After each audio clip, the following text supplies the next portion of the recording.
असम के अंदर आज राहुल गांधी की बस पर बीजेपी के कार्यकर्ता टूट पड़े। राहुल गांधी बस से उतरते हैं, बीजेपी के कार्यकर्ताओं की तरफ बढ़ते हैं। इसके साथ साथ आज जयराम रमेश, कांग्रेस के नेता, उनकी गाड़ी के ऊपर बीजेपी के नेताओं ने हमला कर दिया। यह कांग्रेस की तरफ से कहा गया, लेकिन अब बात बहुत आगे बढ़ गई है। कांग्रेस ने इसको लेकर के एफआईआर करा दी है। मेरे साथ में दो खास शख्स हैं, महिमा सिंह जी हैं, जो कि जयराम रमेश जी की गाड़ी में मौजूद थी। एक्चुअली गाड़ी इन्हीं की थी और जयराम रमेश जी इन्हीं की गाड़ी में फ्रंट सीट पर बैठे हुए थे जिस वक्त में हमला हुआ। और दूसरी तरफ मेरे साथ में है दादुल जी, जो कि यहाँ डिस्ट्रिक्ट प्रेसिडेंट हैं, जिस डिस्ट्रिक्ट में इस वक्त हम मौजूद हैं, जहाँ पर ये पूरा इंसिडेंट हुआ है। और इन्होंने अभी अभी एफआईआर कराई है। वो एफआईआर की कॉपी भी मैं आपको दिखाऊंगा।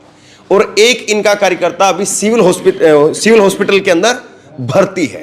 तो अब ये मामला जिस तरह से आगे बढ़ रहा है, राहुल गांधी की यात्रा पर जिस तरह से हमला किया गया, अब ये मामला क्या वाकई तुल पकड़ेगा और इससे क्या बीजेपी ने एक तरह से ये कहें कि अपने पैर पर कुल्हाड़ी मार ली है, या कांग्रेस के कार्यकर्ता इस हमले के बाद में डर करके, घबरा करके यात्रा के अंदर निकलना बंद कर देंगे, ये समझना जरूरी है। लेकिन सबसे पहले चश्मदीद हैं, गवाह हैं, महिमा सिंह जी, जयराम रमेश जी इनकी गाड़ी में मौजूद थे, तो सबसे पहले इनसे जानते हैं और उसके बाद में एफआईआर में क्या कुछ इनकी तरफ से कहा गया है, फिर आगे मैं आपको बताऊंगा। तो महिमा सिंह जी, आप उस वक्त में गाड़ी में मौजूद थी, जयराम जी आप ही की गाड़ी में मौजूद थे, क्या हुआ था, कैसे हुआ था, क्या आपकी तरफ से कुछ जो है स्लोगन लगाए गए? हम लोग तो आराम से अपने जो स्टार्टिंग पॉइंट होता है यात्रा का, दोपहर के लंच ब्रेक के बाद उधर जा रहे थे, क्योंकि आज आपको मालूम है एक बड़ी रैली थी खड़गे जी की, तो सबको वहाँ से बस में इकट्ठा होकर के आगे जाना था। वहाँ तक गाड़ी में हम लोग जा रहे थे और जयराम रमेश जी सबसे आगे बैठे हुए थे, आगे की सीट पर। पीछे मैं और कुछ और साथी कांग्रेस के ऑफिस बेयरर्स बैठे हुए थे। लेकिन अचानक से एक पॉइंट आया जहाँ पर बहुत एक जोश से भरी हुई और हिंसक एक भीड़ सामने थी, जो कि जिनके पास भाजपा के झंडे थे और जो है भगवा झंडे थे, और वो जय श्री राम के और मोदी के नारे लगा करके एकदम से गाड़ी के शीशों के पास आ गए। अब जयराम रमेश जी बहुत ही वरिष्ठ सांसद हैं, उन्होंने उनको देखा तो उन्होंने आराम से शीशा नीचे किया और उनकी तरफ हाथ हिलाने लगे, क्योंकि हम तो मोहब्बत का पैगाम लेकर के भारत की सड़कों पर निकले हुए हैं। लेकिन ऐसा देख करके उस भीड़ ने गाड़ी पर से स्टिकर्स उतारने शुरू कर दिए और बहुत ज़ोर से गाड़ी के शीशों को थपथपाना शुरू कर दिया और एकदम से ठोक के पीछे के वाइपर के अंदर झंडा लगा दिया जो है अपना भाजपा का, और उसी तरह से नारे लगाते रहे। लेकिन हम आराम से वहाँ से निकल गए। पानी भी फेंका उन्होंने शीशे के ऊपर। जब हमने शीशा नीचे कर लिया जयराम रमेश जी ने, हम लोग वहाँ से निकल गए। लेकिन जैसे ही उनको बस में मैंने छोड़ा तो मेरे पास कुछ रिपोर्टर्स का फ़ोन आया, क्योंकि मैं यहाँ पर मीडिया कोऑर्डिनेशन की ड्यूटी पर हूँ। मेरे पास कुछ रिपोर्टर्स का फ़ोन आया कि रिपोर्टर्स के ऊपर हमला हो गया और रिपोर्टर्स का कैमरा छीन लिया गया है। तो मैं तुरंत वहाँ से पुलिस को साथ लेकर के, वहाँ डीसीसी प्रेसिडेंट मौजूद थे दादुल जी, उनको भी मैंने बोला, और वहाँ से हमने पुलिस की, वहाँ एडिशनल सुपरिटेंडेंट ऑफ पुलिस मौजूद थी, उनको साथ लिया और वापस मौके पर गए। वहाँ वापस मौके पर पहुँच कर देखा कि वो रिपोर्टर्स काफ़ी परेशान हैं और तनाव में हैं, क्योंकि उनका कैमरा छीन लिया गया था। उन लोगों ने पूरे वारदात को रिकॉर्ड भी किया। लेकिन ये भाजपा के कार्यकर्ता इतने उत्तेजित और इतने मैं समझती हूँ कि डर से भरे हुए थे कि तुरंत आके हमें बोलने लग गए कि आप यहाँ मत खड़े होइए। तो हमने कहा कि रास्ता तो जो है हमारी यहाँ से यात्रा जाने वाली है और रास्ता तो सार्वजनिक है, यहाँ क्यों ना खड़े हों हम। तो वो जो है बिल्कुल हटे नहीं वहाँ से, और पुलिस भी हम लोगों को कहने लगी कि आप लोग इधर उधर हो जाइए, जबकि यात्रा के लिए वहाँ से अनुमति दी गई थी। पुलिस ने आपको कहा कि आप हट जाइए? पुलिस ने हमको कहा कि आप, उनको नहीं हटाया? उनको तो बिल्कुल नहीं हटाया, बल्कि ये कहा कि इनकी तो मीटिंग चल रही है, इनकी तो मीटिंग पहले से चल रही है। अच्छा, मीटिंग अंदर ज़रा सड़क से हट के शामियाने के अंदर चल रही थी, पर सड़क के ऊपर किसी तरह का प्रदर्शन करने का उनके पास कोई अनुमति हो ऐसा मैं नहीं समझती, क्योंकि जब उनसे पूछा भी गया तो उन्होंने कोई अनुमति की बात नहीं की। बस वो यही बोलते रहे कि आप तो अच्छे लोग लगते हैं, आप लोग यहाँ पर दखल मत दीजिए, आप यहाँ से चले जाइए।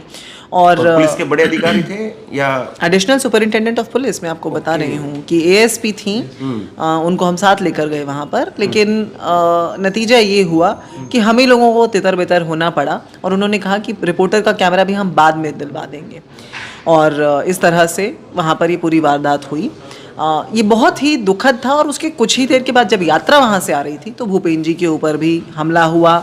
आप जानते हैं भूपेन बोरा जी जो यहाँ पर प्रदेश अध्यक्ष हैं, और जब वो हमला होने लगा तब राहुल गांधी जी बस से निकले, क्योंकि वो तो बोलते ही हैं कि डरो मत, अभय मुद्रा की वो बात करते हैं, और मोहब्बत का पैगाम लेकर वो नीचे उतरने लगे। जैसे ही भाजपा कार्यकर्ताओं के पास जाने लगे तो भाजपा कार्यकर्ता उनको देख कर के क्या उनके भाव हुए, पर वो वहाँ से एकदम से भाग खड़े हुए और वहाँ नहीं दिखाई दिए। लेकिन हम देख रहे हैं कि भाजपा तो इसको किसी और तरह से प्रोजेक्ट करने की कोशिश कर रही है कि राहुल जी जो है आवेश में वहाँ से उतरे। बिल्कुल भी नहीं, राहुल जी बड़े आराम से, क्योंकि भूपेन बोरा जी को चोटिल किया जा रहा था। अमित मालवीय का ट्वीट आया, अमित मालवीय ने ट्वीट करके अभी ये कहा है कि राहुल गांधी बौखला गए जब मोदी मोदी के स्लोगन और जय श्री राम के स्लोगन वहां पर लोगों ने, कार्यकर्ताओं ने लगाए, तो राहुल गांधी बौखला गए और वो बौखलाहट में गुस्से में अपना आपा खो बैठे और इसलिए कूद गए वो बाहर। जैसे कहते हैं ना, सावन के अंधे को सब कुछ हरा हरा नजर आता है, ऐसे नफरत से भरे हुए बौखलाए हुए लोगों को सभी बौखलाए हुए और नफरत से भरे ही नजर आते हैं शायद। तो इसलिए उनको एक व्यक्ति जो कन्याकुमारी से कश्मीर तक एक मोहब्बत भरी यात्रा करके आया और अब अपनी मोहब्बत की दुकान को लेकर के नॉर्थ ईस्ट से मणिपुर से मुंबई तक चला है। खुद तो मणिपुर आने की हिम्मत हुई नहीं, मिजोरम का दौरा भी कैंसिल कर दिया था मणिपुर की वजह से पिछले चुनाव के अंदर, आप जानते हैं। तो इसलिए अमित मालवीय को जो ये लग रहा है कि राहुल गांधी बौखला करके उतरे, यदि वो पूरा वीडियो देखेंगे और पूरी वारदात को देखेंगे तो उन्हें समझ में आएगा बौखलाया हुआ कौन था और भीड़ को शांत करने के इरादे से कौन नीचे उतर रहा था। एफआईआर आपकी तरफ से कराई गई है, क्या कुछ आपने जो है शिकायत दी है इसको लेकर? देखिए, आज जो राहुल गांधी जी का जो रोड शो आ रहा है जामुगुड़ी में, वहाँ जो बीजेपी लोग है ना, बीजेपी यूथ जो लोग है, वो लोग पूरा राहुल गांधी के गाड़ी को पूरा घेर के लिया है। उसका बाद हम भूपेन बोरा जी साथ में था, मैं भी साथ में था, पूरा घेर करके उन लोग को स्लोगन दिया है, मोदी जिंदाबाद, बीजेपी जिंदाबाद, ऐसे नारा लगाया। उसका बाद हमारा भूपेन बोरा जी उनको समझाया जो हमको जाने दीजिए। उसके बाद भूपेन बोरा जी को उन्होंने हमला किया है, हम खुद देखा है। और भूपेन बोरा को बचाने के लिए एक लड़का भी गया, उनको पिटाया है। अभी देखिए, सब बीजेपी लोगों ने दो तीन दिन बाद हमारा वो वहाँ पे कांग्रेस कर्मी जितना है सबको साथ हमला किया है। अभी दादागिरी किया है बीजेपी कर्मी। राहुल जी इतना अच्छा से, इतना प्यार से सबका पब्लिक का साथ आया था, पब्लिक पूरा आ गया राहुल जी को वेलकम करने के लिए। वो लोग इसलिए दौड़ के बाद बीजेपी लोग के दौड़ने के लिए इसलिए हमारा कांग्रेस कर्मी के साथ हमला किया है। आपने कुछ वीडियो मेरे को भी शेयर किए हैं, तो क्या ये सबूत के तौर पे आपने पुलिस को भी दिया है? दिया है। हम पूरा सबूत हमारा साथ है, हमारा पास है। हम पुलिस जब मांगेगा हम सब सबूत दे देगा। वो अभी हमारा एक तो लड़का को पिटाया है, वो अभी सिविल हॉस्पिटल में एडमिट है, आप जाने से देख लेगा वो। क्या हालत है उनकी? उनका तो पूरा सीटी स्कैन भी किया है, वो भी एडमिट किया है अभी, और 2-3 दिन उनको एडमिट होना पड़ेगा। तो धक्का मुक्की हुई उनके साथ या मारपीट? ना, वो तो लाठी से मारा है। लाठी से मारा है। उनका सब लोग का साथ लाठी भी है। तो आपके पास लाठी वाली वीडियो भी है? है, उनका बात तो लाठी भी है, वो पीछे से मारा है जो लड़का को, लाठी डंडों से पीटा गया है। आपको लड़का को आप इंटरव्यू लेने से आपको मालूम पड़ जाएगा, उनका पास जाने से आपको मालूम पड़ जाएगा वो कहाँ पिटाया है। माथा में पिटा है, ऐसे पिटा है, भोड़ी में पिटा है, पेट में पिटा है, पीठी से पिटा है, सब शक्त में पिटा है उन लोगों ने। अभी देखिए, आसाम का आज हम आसाम का आदमी है, हमारा आज इज्जत पूरा तोड़ दिया। हम सीएम को ऐसे बोला था जो आसाम का इज्जत आज इंडिया में हमारा बहुत नीचे चल गया। और जो हमारा राहुल जी आया थे, वो पब्लिक लोग राहुल जी को वेलकम करने के सब लोग आए हैं। अब देखिए, आज हजार लोग राहुल गांधी को वेलकम किया है, इसीलिए बीजेपी दौड़ करके इसे हमला किया है, पूरा दादागिरी कर रहा है बीजेपी लोग। तो आपको क्या आश्वासन मिला है? एफआईआर आपने की है? एफआईआर हम लोग दिया है, पुलिस की तरफ से क्या आश्वासन? एडमिशन तो उनका साथ ही है। आज महिमा जी हमारा जो स्पोक्सपर्सन है, पहले उनको रिक्वेस्ट किया है ये सिचुएशन थोड़ा आप लोग देख लीजिए, लेकिन वो कोई इंटरेस्ट नहीं दिया है। एडमिशन उनका साथ ही है, पुलिस कोऑपरेट नहीं किया है, इसलिए पुलिस कोऑपरेट करने से तो ये सिचुएशन नहीं होना चाहिए ना।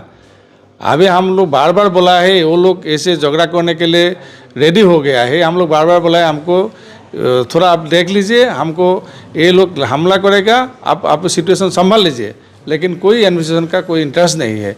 इसीलिए सब बीजेपी लोग डर गया और राहुल गांधी का जो यात्रा है वो उन लोग का सोचा था ऐसे हमला देने से राहुल गांधी यात्रा को रोक जाएगा, लेकिन असम का जो लोग है राहुल गांधी का साथ है, वो हर असम में उनका यात्रा होगा। हम असम से उनको पार करके दूसरा स्टेट में जाना देगा। हम असम का उनका साथ है। और देखिए अभी और आज जो हमला का बाद आप लोग देख लीजिए, हजार लोगों ने रास्ता में आ गया राहुल गांधी को वेलकम करने के लिए। इसीलिए राहुल गांधी का साथ असम का लोग है। यहाँ सीएम हो, जब वो एडमिनिस्ट्रेशन हो, बीजेपी लोग हो, रुक नहीं सकता है यहाँ। लेकिन महिमा जी, जिस तरह से राहुल गांधी जी उतर करके गए हैं बस से, तो खतरनाक भी हो सकता था ये? निश्चित तौर पर हो सकता था, लेकिन वो हमारे देश के प्रधानमंत्री की तरह नहीं है जो अपनी जान के खतरे से या अपने निजी खतरे से डर करके मणिपुर जाने से हताहत हों या पीछे हट जाएं। आप जानते हैं कि राहुल गांधी जी मणिपुर भी सबसे पहले गए और 2 बार गए, और अभी यात्रा के दौरान पूरा मणिपुर घूम कर आए। और इसी तरह से वो उनका एक ही कहना है कि आप शिव की अभय मुद्रा से प्रेरणा लें, डरे मत, किसी बात को सहे मत, डरो मत, सहो मत। यही इस यात्रा का संदेश है। और उस संदेश को जो है साक्षात करके दिखाया राहुल गांधी ने, यथार्थ रूप में दिखा दिया। जब उनके ऊपर नफरत से नारेबाजी हुई तो वो उतर के बस से नीचे जाने लगे और नीचे चले गए लोगों के बीच में। लेकिन बीजेपी कहेगी कि उकसाने का काम कर रहे थे राहुल गांधी। शायद हो सकता है कि अब ये काउंटर आए। अगर आप उस वीडियो को गौर से देख लें, हाँ। जो कि पूरा मौजूद है इंटरनेट के ऊपर, और फ्लाइंग किस भी काफी दी वैसे, तो आप ये देखिएगा कि वो उस वीडियो के अंदर बाहर से पहले से कितनी उत्तेजना है, कितना आक्रोश है, कितनी हिंसा भरी जो हिंसा भरा स्वर सुनाई दे रहा है। वहीं राहुल गांधी जी आराम से अपनी खिड़की के पास बैठे हैं और वो एक क्षण लेते हैं सोचने के लिए, और देखते हैं कि ये नहीं संभल रही है भीड़, तो उतर के उनके बीच में चले जाते हैं। क्योंकि आखिरकार ये लोग कौन हैं? ये हमारे भारतीय भाई बहन ही तो हैं, ये हमारे देश के नागरिक ही तो हैं।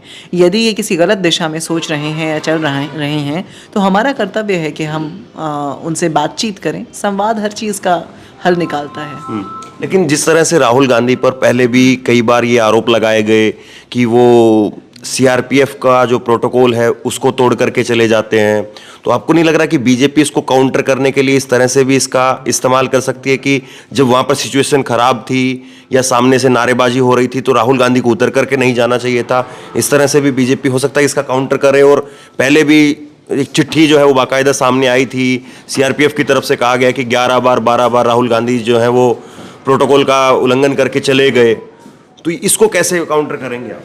देखिए, हम तो समझते हैं प्रोटोकॉल का उल्लंघन उस रास्ते के ऊपर इस तरह का रोड शो करना है जिस रास्ते पर जाने की अनुमति भारत जोड़ो न्याय यात्रा को पहले से मिली हुई है। हफ्तों पहले से ये सारी योजनाएं तैयार होती हैं और इनकी अनुमतियां दी जाती हैं। अभी पिछले कुछ दिनों से यहाँ एक बहुत बड़ा बवाल चल रहा है कि गुवाहाटी के अंदर से जाने की अनुमति नहीं देंगे। इस रास्ते की तो हमें अनुमति मिली हुई थी ना। बावजूद उसके अगर भाजपा के कार्यकर्ता अपना झंडा लेकर के वहाँ पर जो है इस तरह का कार्यक्रम कर रहे हैं और आक्रोश जता रहे हैं, तो ये तो हमें लगता है कि प्रोटोकॉल का ब्रीच तो सबसे पहले वहाँ से शुरू हुआ।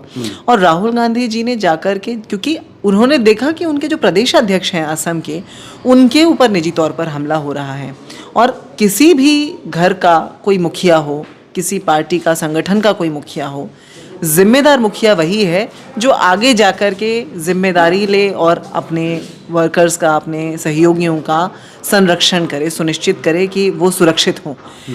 वही काम राहुल गांधी जी ने आज किया। घर के मुखिया यही काम करते हैं, और हम सबके लिए, इस पूरे देश के लिए जिस तरह से एक जननायक के रूप में राहुल गांधी जी उभर कर आ रहे हैं, हमें लगता है यही जो उनका हौसला है, यही डरो मत की जो भावना है, यही भावना उनको एक जननायक के रूप में देश भर में उभार कर लाएगी। आप अभी थोड़ी देर पहले हमसे बता रही थी कि आपके जो ड्राइवर थे वो भी जो है वो एकदम घबरा गए, तो क्या सच में इस तरह का माहौल था? आपको लगा कि कुछ भी हो सकता है, या आपको लगा कि अब जो है वो हमला कर दिया जाएगा, गाड़ियां जैसे तोड़ने की बात होती हैं, तो उस तरह से सबको माहौल लग रहा था गाड़ी के अंदर? बिल्कुल, हमने विदिन हाफ एन आवर हमने इत्तला कर दी थी और हम लोग इस प्रकार से चौकन्ने हो गए थे कि यहाँ ये लोग जिस तरह से ये भड़का रहे हैं हिंसा को, हमें नहीं पता ये क्या तैयारी करके बैठे हैं। और चौंकाने वाली बात ये थी, उस मीटिंग में अंदर उनके एक वरिष्ठ सांसद भी थे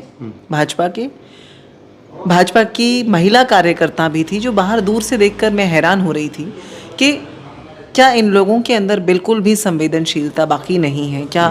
क्या अंदर बैठे हुए वरिष्ठ लोगों को इन युवाओं की हरकतों को देखकर बिल्कुल निराशा हताशा नहीं हो रही या चिंता नहीं हो रही कि इस देश का भविष्य क्या होने वाला है, किस ओर हम अपने समाज को ले जा रहे हैं?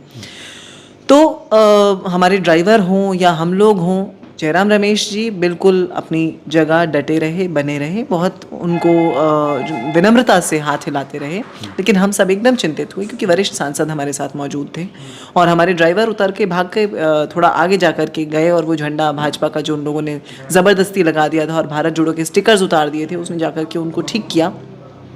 और ये स्वाभाविक है कि ऐसे में जब आपको कोई डराता है, धमकाता है और आपको ये कहने लगते हैं कि मोदी या जय श्री राम ही बोलो, ये भारत जोड़ो, मीडिया का जो उन्होंने पास छीना उसको ये बोल के छीना, ये भारत जोड़ो न्याय यात्रा का पास क्यों पहना है आपने? मीडिया का अपना अलग कार्ड पहनो, जबकि वो यात्रा के अंदर चलने के लिए उस पास को पहनना। लेकिन हेमंता बिस्वा शर्मा ने एक ट्वीट किया है अभी थोड़ी देर पहले और वो कह रहे हैं कि राहुल गांधी जी कल की जो यात्रा निकाल रहे हैं वो चाहते हैं कि कुछ ना कुछ हो, क्योंकि कल एक बड़ा दिन है, उन्होंने ट्वीट किया। और उनकी जो यात्रा कल जो निकल रही है, जिन रास्तों से निकल रही है, वो काफ़ी जो है वो सेंसिटिव इलाका है और ऐसे में कल ही उनको क्यों जाना है? तो हो सकता है कि ये शायद यही योजना हो भाजपा की, ये जो आज की हिंसा है हो सकता है इसीलिए प्लांट की गई हो ताकि शाम होते होते इस तरह का नैरेटिव देश को दिया जा सके कि राहुल गांधी जी, हमने तो आपको बिल्कुल घटनाक्रम सिलसिलेवार तरीके से आपको समझा दिया। एक एक बात बता, कल भी यात्रा होगी। यात्रा तो किसी भी कीमत पर रुकने वाली नहीं है, क्योंकि ना हम सहेंगे ना हम डरेंगे। जैसा कि राहुल गांधी जी बार बार बोलते हैं, कांग्रेस का एक एक कार्यकर्ता बब्बर शेर है और जिस निश्चय पर हम निकले हैं, हमने दृढ़ निश्चय किया है, जो संकल्प किया है ये न्याय यात्रा करने का, न्याय का हक मिलने तक ये यात्रा तो चलती रहेगी। चलिए, तो अब आज का जो दिन था वो पूरा हंगामेदार रहा, लेकिन अब सवाल ये है कि कल क्या होगा। कल एक तरफ बीजेपी 22 जनवरी के दिन को राम मंदिर उद्घाटन के रूप में एक बड़े आलीशान तरीके से उसको सेलिब्रेट करने के लिए, मनाने के लिए जो है वो पूरा तैयारी कर रही है, लेकिन दूसरी तरफ कांग्रेस भी इस बात को लेकर के अड़ी दिखाई दे रही है कि हम यात्रा जरूर निकालेंगे। अब ऐसे में सवाल ये है कि जो अभी घटनाक्रम हो रहा है उससे क्या बीजेपी को फायदा है, नुकसान है, या फिर जिस तरह से हेमंता बिस्वा शर्मा के बयान निकल करके सामने आ रहे हैं उसका असर क्या पड़ेगा? तो सवाल ये है, और अब कल क्या होगा वो भी देखने वाली बात रहेगी। शेयर कीजिए इस खबर को, लोगों तक पहुंचाइए और इसी तरह की तमाम खबरों के लिए ऑनलाइन न्यूज़ इंडिया को सब्सक्राइब कीजिए। बहुत बहुत धन्यवाद।